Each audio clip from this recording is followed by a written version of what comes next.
Okay, good morning, good afternoon, good evening, जब भी आप सर ये वीडियो देख रहे हैं। तो आज का हमारा टॉपिक है इलेक्ट्रिक पोटेंशियल।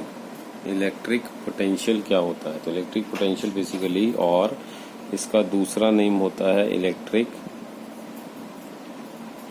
Potential difference. इसको इलेक्ट्रिक पोटेंशियल डिफरेंस भी बोलते हैं। इलेक्ट्रिक पोटेंशियल या electric potential difference is one and the same thing, because without difference we can't measure the potential. So electric potential difference के terms में अगर मैं देखूं, for a potential difference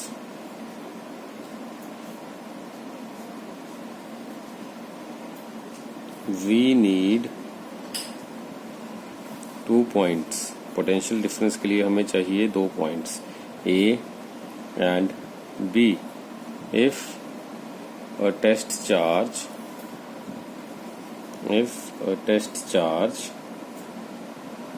Q naught is placed at B, then work done by the external agent to bring the charge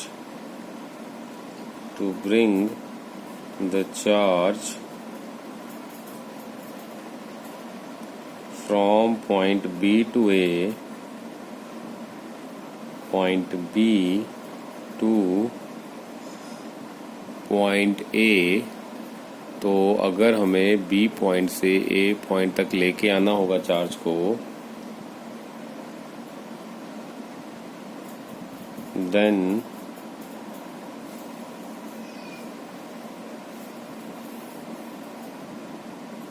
this is given by the formula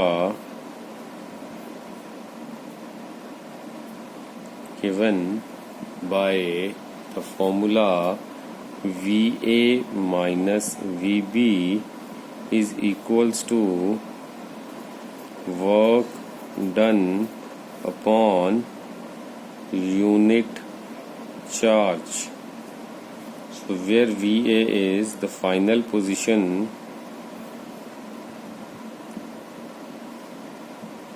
and VB is the initial position. VA is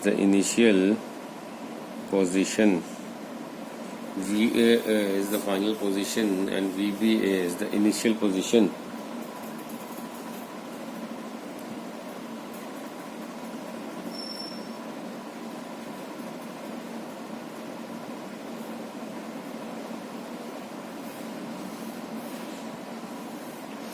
हमने क्या समझा sir? हमने ये समझा electric potential क्या है। ये है इलेक्ट्रिक पोटेंशियल या फिर electric potential difference. Both are the same things.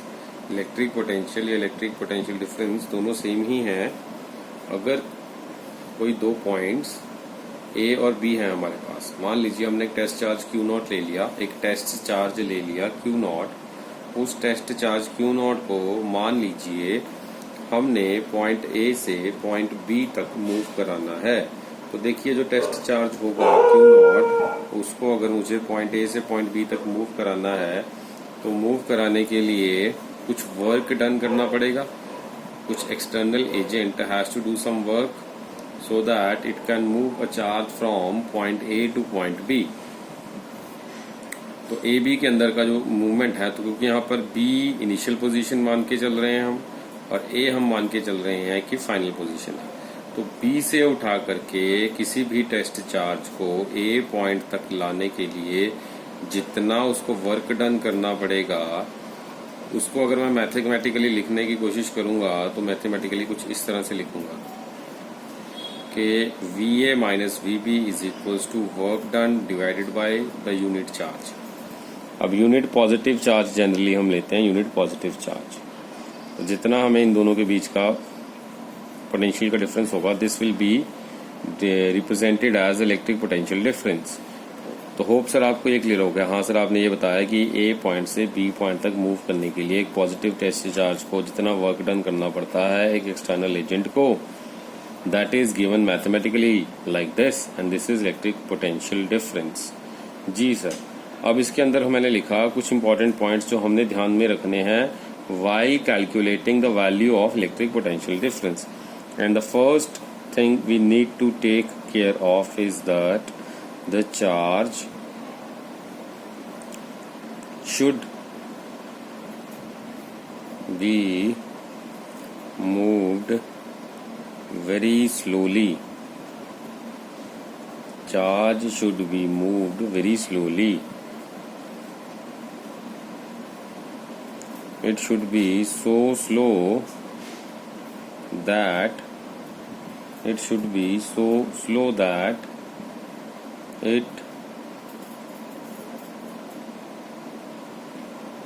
should move with infinite steps. इतना स्लो हो कि इनफाइनाइट स्टेप्स में चले और no change in speed or kinetic energy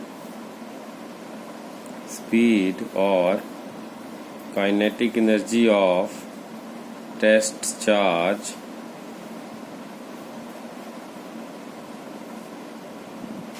should take place. कोई भी काइनेटिक एनर्जी के अंदर या स्पीड के अंदर वेरिएशंस नहीं होने चाहिए। तो अगर ये कंडीशंस हैं तभी हम बोल सकते हैं दैट चार्ज जो है कॉन्स्टेंटली मूव करेगा। स्पीड वेरिएशंस इतने इनफाइनाइटली छोटे छोटे हमने स्टेप्स में उसकी स्पीड की वैल्यू वेरिएशंस में दिखा देनी है सो दैट स्पीड या काइनेटिक एनर्जी टेस्ट चार्ज की should not variation no change, कोई चेंज ना हो, वेरिएशन ना हो।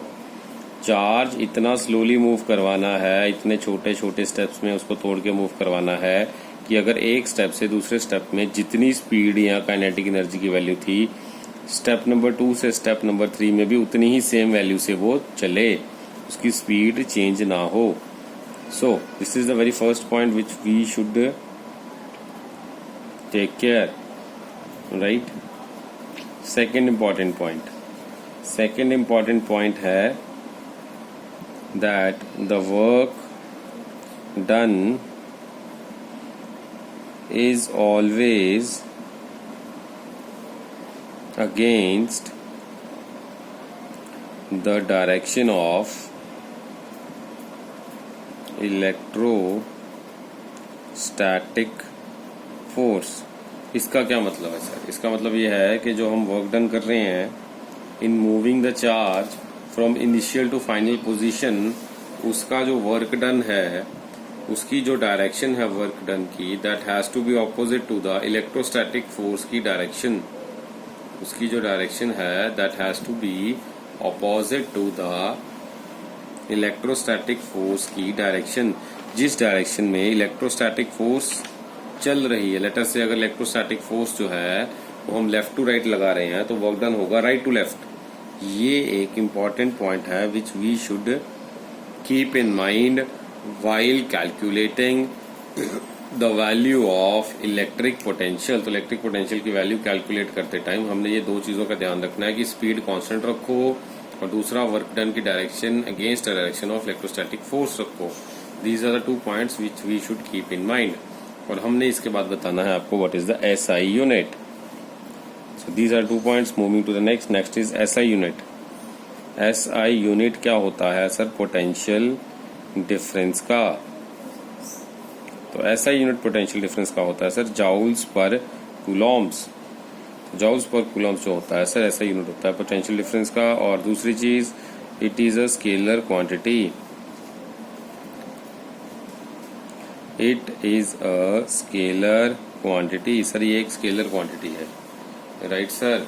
मतलब ये हुआ कि अगर मैंने 2 चार्जेस ले लिए तो अगर मुझे फाइंड करना हो 2 चार्जेस की वजह से पोटेंशियल डिफरेंस, राइट, तो 2 चार्जेस को हम रखे होंगे 2 अलग अलग पोजीशंस के ऊपर। लेटर से फर्स्ट चार्ज मेरा यही रहा, लेटर से सेकंड पोजीशन मेरा यहाँ पर है। 2 चार्जेस तो हमने पोटेंशियल डिफरेंस फाइंड करना, 2 चार्जेस को प्लेस कर दिया at position number 1 and position number 2। So 2 charges, पहला चार्ज पोजीशन 1 पे चार्ज 1, पोजीशन 2 पे चार्ज इज 2। तो अब हमने अगर पोटेंशियल फाइंड करना है तो कैसे फाइंड करेंगे? तो that is going to be V1 minus V2 is equals to work done by the external agent, ये मैं लिख रहा हूँ word external agent, in moving the charge from 2 to 1 upon test charge Q0, जो test charge इसमें से ले रखा होगा, that is the charge per unit positive charge, जो वैल्यू उसकी मैग्नीट्यूड होगा। जिसको हम रिप्रेजेंट करते हैं Q0 से। This Q0 is what?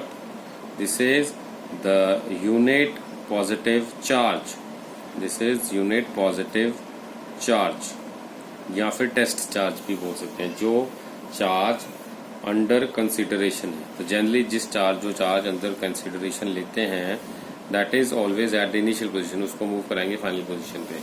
तो हमने इस एक्सप्रेशन को इस तरह से बता दिया आपको। सो मैंने क्या बताया? मैंने ये बताया कि ऐसा यूनिट पोटेंशियल डिफरेंस का होता है जाउल्स पर कूलम। ये एक स्केलर क्वांटिटी है। दो चार्जेस जैसे मान लीजिए मैंने ले लिए, चार्ज 1 चार्ज 2, दोनों चार्जेस के बीच का अगर आपको पोटेंशियल डिफरेंस निकालना हो तो आप कैसे निकालोगे? लेट अस से potential at point 1 is V1, potential at point 2 is V2, then V1 minus V2 is going to be equals to work done by the external agent in moving the charge from position 2 to position 1 upon Q0. Q0 is the test charge, positive test charge की value. Okay sir, ये है हमारा scenario find करने का। अब हम इसको आगे और एक्सपेंड करते हैं इस कॉन्सेप्ट को। तो इलेक्ट्रिक पोटेंशियल के बारे में हमने आपको इतनी ब्रीफिंग कर दी। ये हो गया इलेक्ट्रोस्टैटिक पोटेंशियल या फिर इलेक्ट्रिक पोटेंशियल डिफरेंस। लेकिन अगर आपको खाली इलेक्ट्रिक पोटेंशियल वर्ड पूछ लें तो वो कैसे लिखना है? 1 मिनट। ओके, तो what is electric potential? Electric potential क्या है, इसको कैसे एक्सप्रेस करते हैं? Okay, let me settle. तो इलेक्ट्रिक पोटेंशियल को डिफाइन करना है। Electric potential at a point, if ऐसे लिखते हैं, if a point is at infinity then the amount of work done in moving a test charge from infinity to that given point per unit test charge is electric potential. तो electric potential क्या? मान लीजिए कोई point infinity पे है, तो कितना हमें वर्क डन करना पड़ेगा एक टेस्ट चार्ज को मूव कराने के लिए इन्फिनिटी से लेकर के उस गिवन पॉइंट तक, that is called electric potential. तो इसको हम लिखते कैसे हैं? इसको हम लिखते हैं VA पहला माइनस V इन्फिनिटी। तो क्योंकि पॉइंट इज एट इन्फिनिटी, तो हमारा इनिशियल पोजीशन था इन्फिनिटी, फाइनल पोजीशन है ए पॉइंट पे मूव कराना है। तो that's why VA minus V infinity is equals to work done by the external agent W external agent in moving the charge from infinity to point A upon test charge Q0, right? Okay, so in general we assume potential at point B is 0। Generally हम ये assume करते हैं कि potential जो B point पे है वो 0 है। सो VA माइनस 0, क्योंकि V एट पॉइंट इन्फिनिटी जो है एट पॉइंट B जो कि इन्फिनिटी पे था, एज्यूम करते हैं at point B that is at infinity is 0।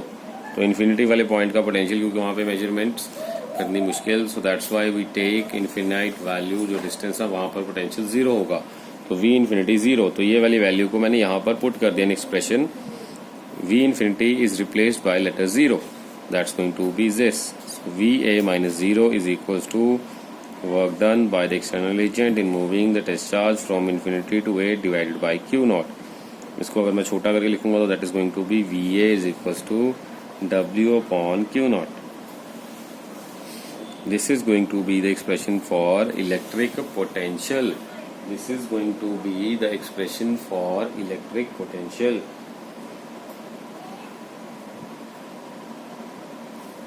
Next, again, some important points to note.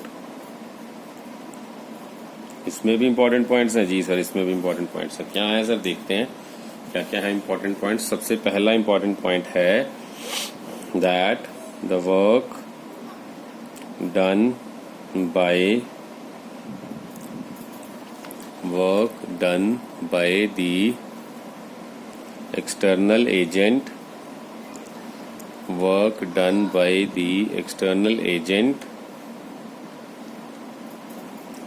should only be considered. तो वर्क डन जो है एक्सटर्नल एजेंट का सिर्फ वही कंसिडर होगा. वर्क डन जो होगा एक्सटर्नल एजेंट का सिर्फ वही कंसिडर करेंगे. ओके, और कोई वर्क डन हम कंसिडर नहीं करते. Good. Second point, this work is against electric force. Work is against electric force. ये जो वर्क होता है इलेक्ट्रिक फोर्स के अगेंस्ट होता है. ये जो हम वर्क करते हैं this is against electric force. Third, this work is path independent. This work is path independent. ये वर्क डन जो हम करते हैं ये पाथ के ऊपर डिपेंड नहीं करता, ये पाथ इंडिपेंडेंट होता है. तो this work is path independent. तो ये भी क्लियर हो गया सर. इसका जो क्लैरिटी है वो थोड़ा सा अगर आप दे दो रीजन के साथ. चलिए रीजन देते हैं इसका. रीजन फॉर दिस, मैं ये बोल रहा हूँ कि जो फोर्स है इलेक्ट्रोस्टैटिक वाली जो फोर्स है this is conservative in nature.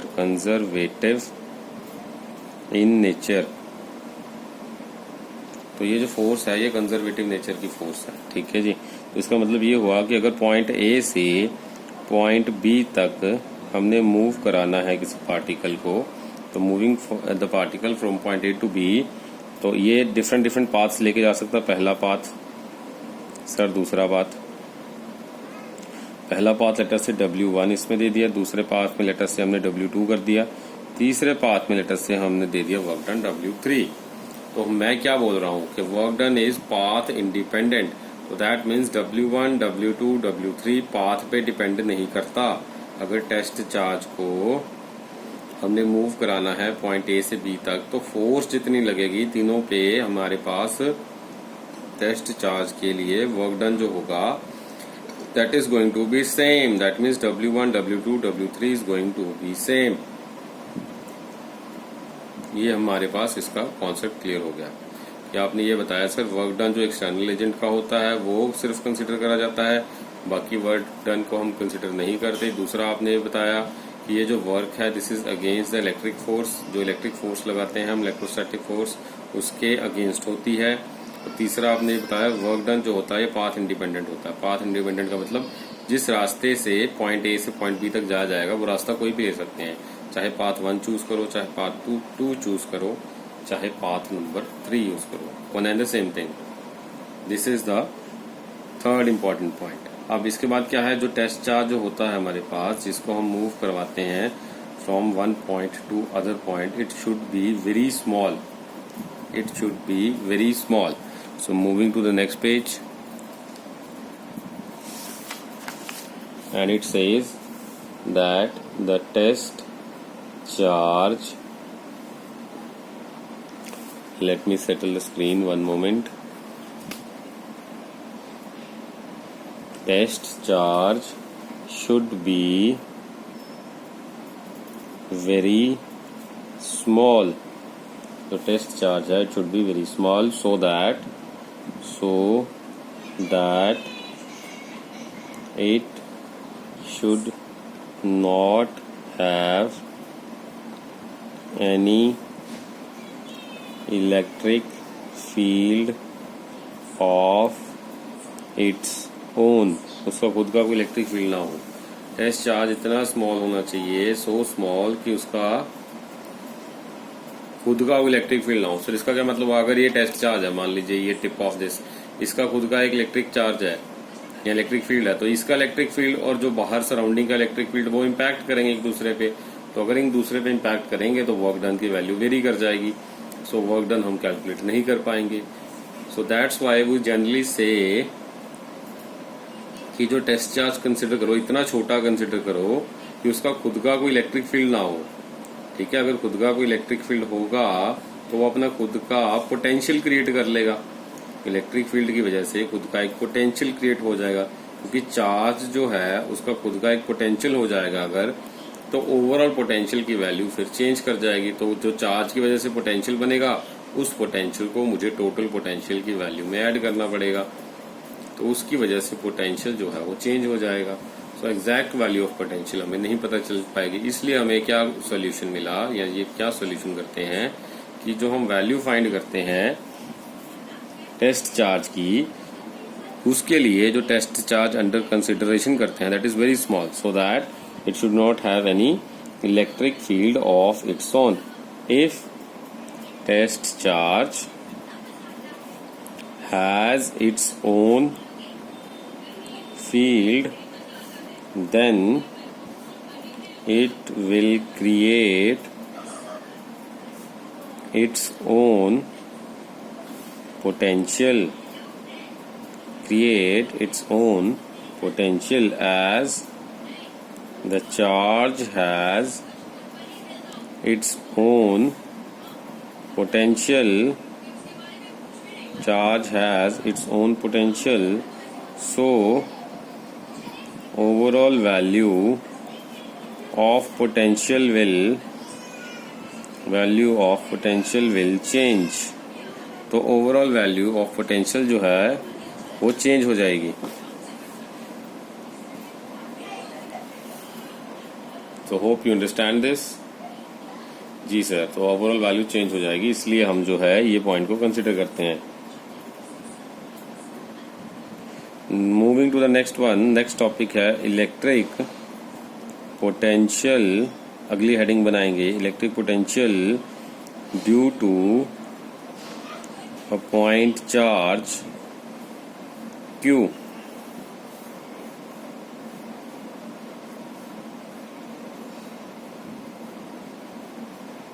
Electric potential due to a point charge Q।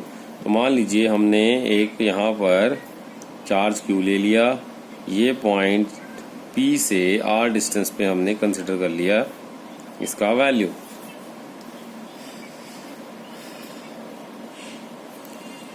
इसलिए हम क्या करेंगे, consider a charge Q due to this charge potential, due to this charge potential at point P, which is at a distance R from it, इसकी value कितनी हो जाएगी, V at point P is equals to 1/4 pi epsilon naught Q upon R। तो 1/4 pi epsilon naught को तो K भी लिख सकते हैं, that is KQ by R। Potential निकालने का फॉर्मूला हम पहले पढ़ चुके हैं, this is that same formula, right sir. जी सर, तो अब हमने कंसिडर कर लिया एक टेस्ट चार्ज Q नॉट। अब हम क्या करेंगे, कंसिडर कर लेते हैं, let us say consider a test charge Q naught placed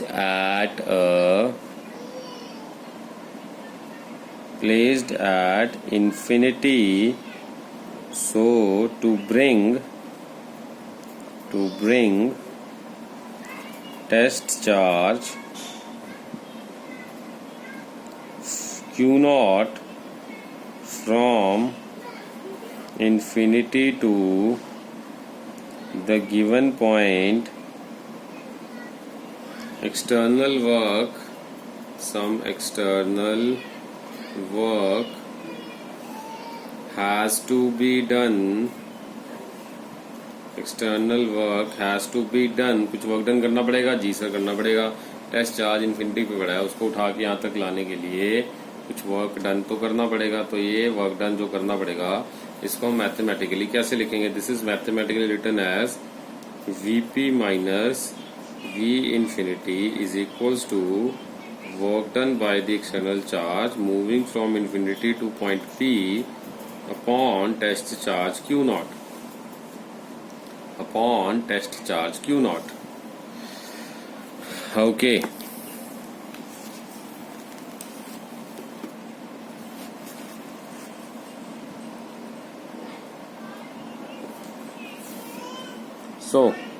तो इसको हम कैसे लिखेंगे? That is Vp minus V infinity. As we know V infinity जो होगा वो जीरो मान लेंगे इसको, तो हमारे पास बन जाएगा Vp minus zero is equals to work done by the external agent in moving the charge from infinity to point P divided by Q naught, right?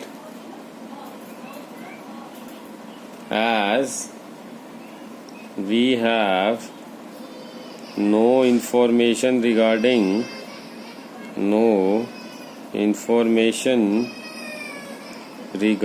the force at infinity, so that is why no information regarding the force at infinity and also distance between point P and infinity can't be calculated,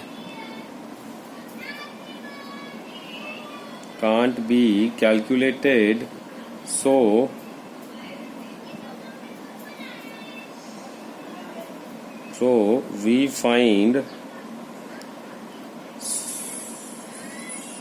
we have to find the work done, but we have to find the work done, so but लिखते हैं यहाँ पे, but we have to find the work done। अभी work done तो फिर भी निकालना पड़ेगा, तो वो कैसे निकलेगा? तो इसके लिए हमने आपको एक अभी पीछे इंपॉर्टेंट पॉइंट में बताया था कि वर्क डन जो होता है ये कंजर्वेटिव होता है। वर्क डन कंजर्वेटिव का मतलब ये है कि हम वर्क जो फाइंड करते हैं वो पाथ से इंडिपेंडेंट होता है, पाथ पे डिपेंड नहीं करता। तो अगर वो पाथ पर डिपेंड नहीं करता तो इसका मतलब ये हुआ कि हम रिवर्स ऑर्डर में वर्क डन को भी फाइंड कर सकते हैं, और अगर रिवर्स ऑर्डर में वर्क डन को फाइंड करेंगे तो उसकी वैल्यू जो होगी, जितना यहां से वहां तक जाने के लिए वर्क डन लगा उसका रिवर्स ऑर्डर वहां से यहां तक आने में लगेगा। क्योंकि ये कंजर्वेटिव नेचर है, तो यहां से पॉइंट ए से इन्फिनिटी तक जो है, या इन्फिनिटी पॉइंट से टेस्ट चार्ज को उठा के ए पॉइंट तक लाने के लिए जितना वर्क डन लगेगा उसका ऑपोजिट वर्क डन लगेगा पॉइंट पी से इन्फिनिटी तक लेके जाने के लिए। So what I mean to say, let me write that, but we have to find the work done, so we know that work done is conservative. We know that work done is conservative in nature. Work done is conservative in nature. So, work done by the external agent in moving the charge P से लेके infinity तक is equals to negative of work done by the external agent moving the charge from infinity to P। जो P point से infinity तक जाने के लिए जितना वर्क डन लगेगा, that is going to be equals to the negative work done by the external agent in moving the charge from infinity to P. This is because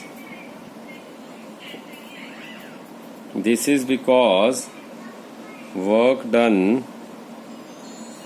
is conservative in nature, क्योंकि work done conservative nature का होता है तो conserve करके रखता है, चाहे इधर से उधर जाओ चाहे उधर से इधर आओ। तो वर्क डन कंजर्व्ड है, कंजर्व्ड होने का मतलब जिस मर्जी डायरेक्शन में निकाल लो, खाली साइंस का चेंज आएगा, rest will be same.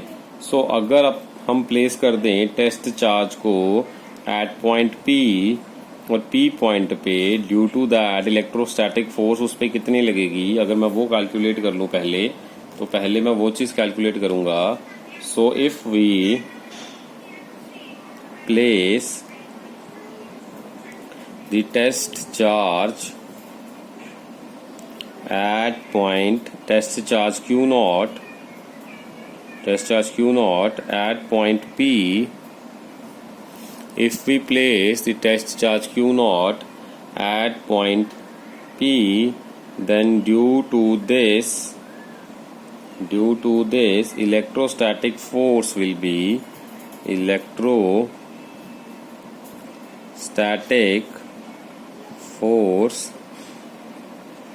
be कितनी हो जाएगी, F is equals to K Q into Q naught by R square.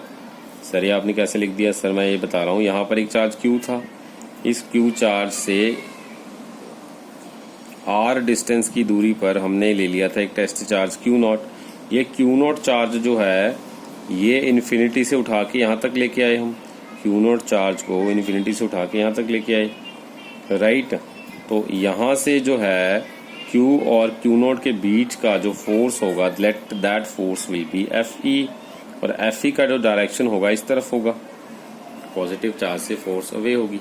अब एक्सटर्नल फोर्स जो लगेगी इन्फिनिटी से यहाँ तक लेके आने के लिए इसको, वो लगेगी इस डायरेक्शन में, this is going to be the force external, right. ये है फोर्स इलेक्ट्रोस्टैटिक फोर्स। दोबारा बताओ सर, ये क्यू चार्ज हमने ले लिया विच इज अंडर कंसिडरेशन, ये टेस्ट चार्ज है Q नॉट, और टेस्ट चार्ज और हमारा गिवन चार्ज के बीच का डिस्टेंस हमने R ले लिया।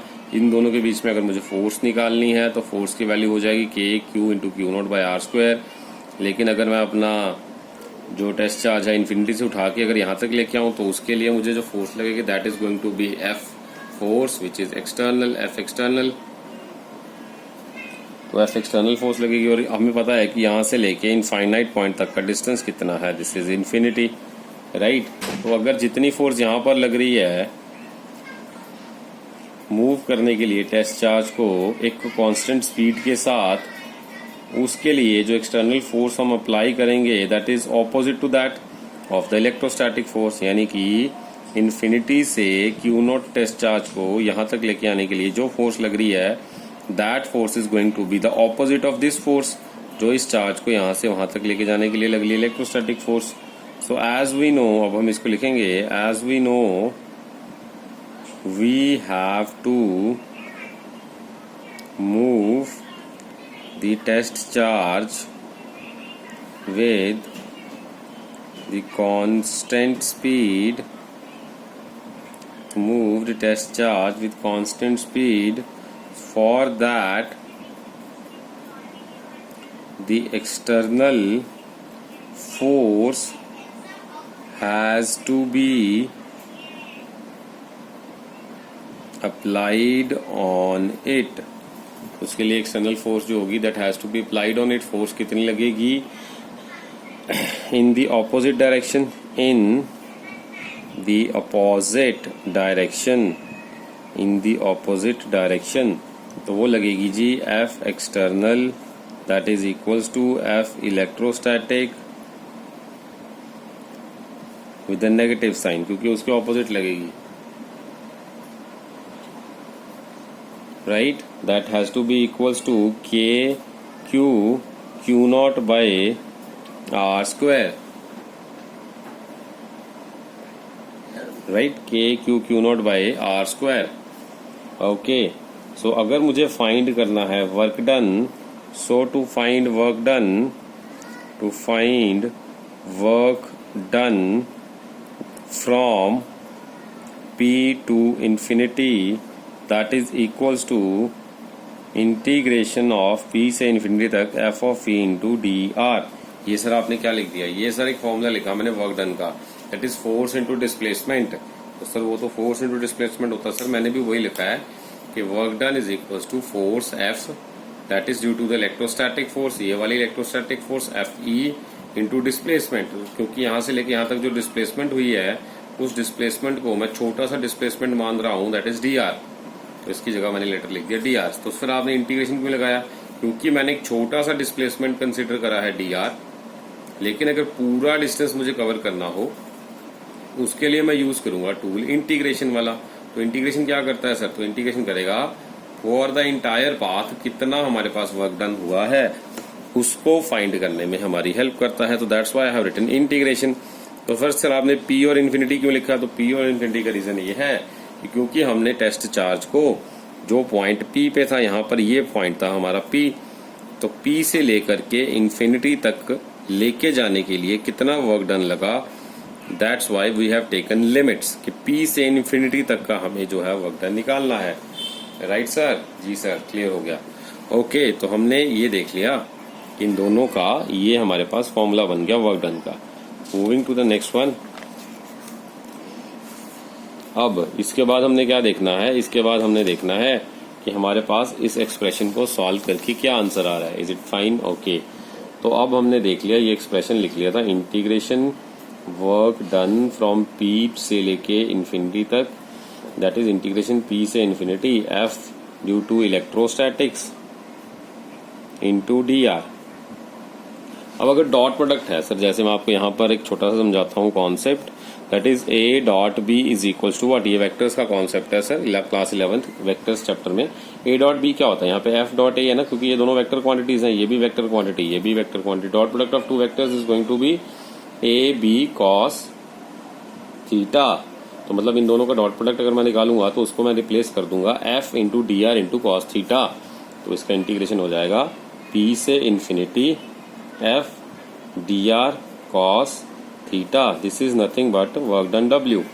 तो ये वर्क डन है डब्ल्यू। तो W is going to be equals to F into D R into cos theta. तो F into D R into cos theta में अब मैं इसको कैसे चेंज करूं? तो मैं ऐसे चेंज करूंगा, सबसे पहले मुझे थीटा निकालना पड़ेगा। सर थीटा कैसे निकलेगा? एज वी नो फोर्स हमारी इस तरफ लग रही है, electrostatic force, force of electrostatic हमने अभी भी डायग्राम में देखा था, इस तरफ लग रही थी। फ्रॉम इलेक्ट्रोस्टैटिक फोर्स हमारी लग रही थी लेफ्ट से राइट की तरफ, और इन्फिनिटी से यहां तक लेके आने के लिए डायग्राम में हमने देखा था कि एक्सटर्नल फोर्स लग रही थी फ्रॉम राइट टू लेफ्ट। तो दोनों के बीच का एंगल कितना सर? 180 डिग्री। तो अगर दोनों के बीच का एंगल 180 डिग्री तो थीटा में यहाँ पे 180 डिग्री पुट करूंगा। तो थीटा जो मेरे पास मैं पुट करूंगा दैट इज 180 डिग्री। और कॉस 180 की वैल्यू कितनी होती है सर? -1। तो मैं ये वैल्यू यहाँ पे पुट कर दूंगा। तो W is going to be equals to integration P से infinity F D R into cos 180। Cos 180 की वैल्यू -1, तो ये बन जाएगा minus F D R along with the limits. अब यहाँ पर हम f की वैल्यू क्योंकि पीछे निकाल चुके हैं तो f की वैल्यू हम पुट कर सकते हैं। एज वी नो कि हमारे पास f क्या था? वो था sir k Q naught by R square. तो इसकी जगह रिप्लेस कर देंगे value. f letter is being replaced by negative integration k Q naught by R square into D R and limits with p से इन्फिनिटी तक। Okay, अब इसमें क्या करना है? अब हमने सर इसको सॉल्व करना है। तो W मेरे पास आ जाएगा, क्योंकि K कांस्टेंट है, charge Q as K Q naught R constant और फिक्स्ड। कांस्टेंट है या हम बोल सकते हैं ये फिक्स्ड है। तो अगर ये कांस्टेंट या फिक्स्ड है तो हमने क्या करना है?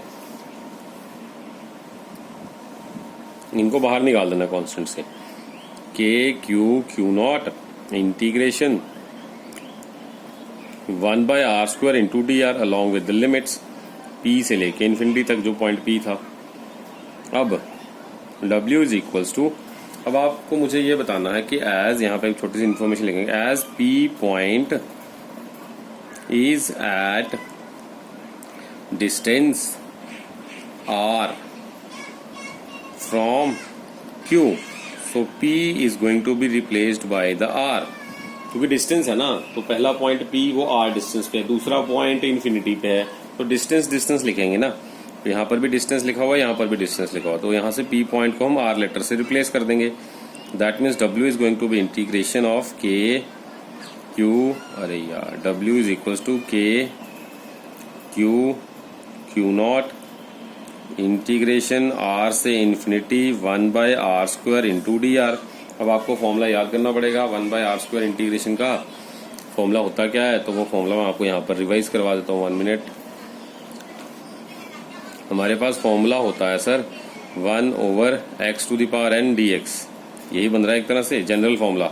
तो ये x⁻n चला जाएगा, ऊपर जाएगा अगर तो dx integration of x⁻n dx is equals to visible, yes okay, x⁻n + 1 upon -n + 1, n की जो भी वैल्यू होगी हमारे पास आंसर में आ जाएगी।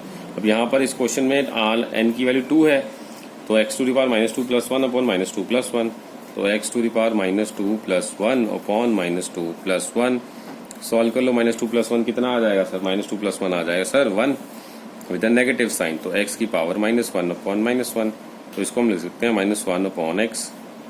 तो ये चीज क्लियर होगी सर। तो अब यही इम्प्लीमेंटेशन यहाँ होने वाली है। तो W is equals to K Q not 1/x negative along with R and infinity, ये दो लिमिट्स लगा दी मैंने। तो इसको सॉल्व करेंगे तो वर्क डन आ जाएगा sir K Q not into -1/, अब अपर लिमिट पुट करेंगे infinity minus lower limit put करेंगे R, तो अब upper limit minus lower limit 1/∞ कितना होता है सर, 1/∞ होता है 0, माइनस माइनस प्लस 1/r, तो K Q not by R is going to be the answer. तो मैं यहाँ पे आंसर लिख देता हूँ। That means W is equals to K Q not by R with negative sign, क्योंकि नेगेटिव साइन शुरू से चलता आ रहा है यहाँ पे, ये नेगेटिव साइन चलता आ रहा है हमारा यहाँ पे। तो हमारे पास एक्सप्रेशन आ गया W is equals to -K Q not by R। So this is the work done in moving the charge from P to infinity। तो ये आपको क्लियर हो गया, मैं इसको यहाँ पे लिखने वाला हूँ नाउ।